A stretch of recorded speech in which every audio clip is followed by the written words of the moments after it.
Bagi perkara yang dibangkitkan iaitu kenaikan kadar denda, sebenarnya hanya bagi 3 seksyen sahaja, iaitu seksyen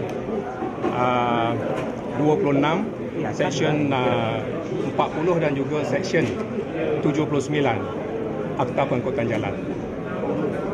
Dan bagi ketiga-tiga seksyen ini adalah merupakan seksyen yang penting, yang kritikal, yang mana seksyen inilah yang menyebabkan berlakunya kemalangan maut di kalangan kemalangan maut dan juga kemalangan yang menyebabkan kecederaan dan juga pemusnahan kepada harta benda kerajaan ni, yang menyebabkan ketiga-tiga akta ni lah. Jadi pasal tu akta ni kita cadangkan supaya kenaikan kadar denda di mahkamah daripada RM1,000 kepada RM2,000. Sebenarnya untuk makluman, kita punya kedudukan macam ni. Kita ada compound dan juga kita ada denda. Compound kita masih kekalkan. Pegawai-pegawai penguat kuasa sama ada JPJ ataupun PDRM ataupun pihak PBT, ya, mengenakan compound yang sama macam dulu juga, iaitu maksimum RM300 je.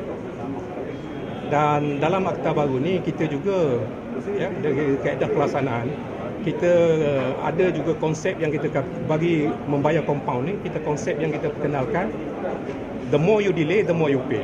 Ini bermakna bagi pesalah-pesalah yang membayar cepat, katakan dalam tempoh 2 minggu yang pertama, kadar compound dia sebagai contoh RM100 saja. Tetapi selagi kita delay, kita lambatkan bayaran, katakan daripada tempoh 15 hingga 30 hari, yang ni kadar compound dia menjadi RM150.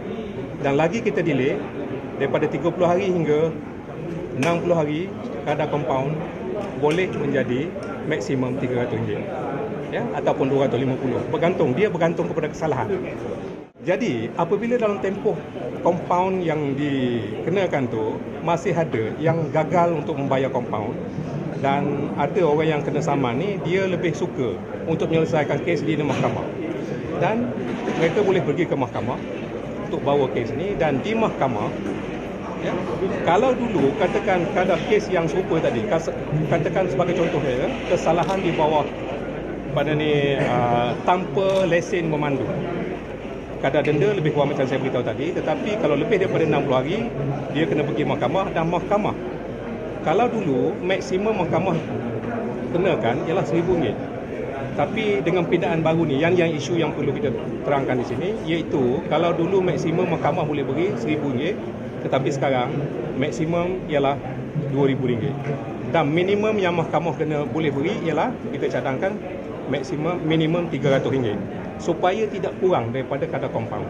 Ya, kadar denda mahkamah mestilah tidak kurang daripada kadar compound yang dikenakan oleh penguasa, sama ada DPJ, PDRM ataupun PBT tadi.